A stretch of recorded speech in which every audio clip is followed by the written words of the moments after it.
ខ្ញុំហត់ណាយហត់នឹងរឿងគ្រប់យ៉ាងខ្ញុំហត់ណាយហត់នឹងទុកតម្នេញខ្ញុំហត់នឿយហត់នឿយនឹងក្តីស្រ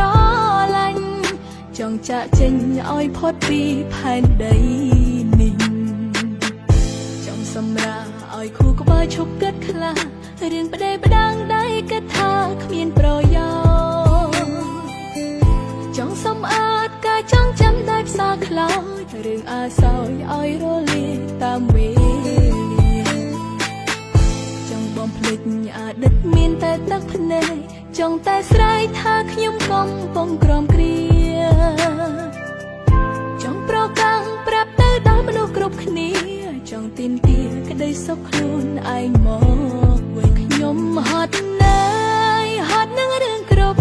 យ៉ាងខ្ញុំហត់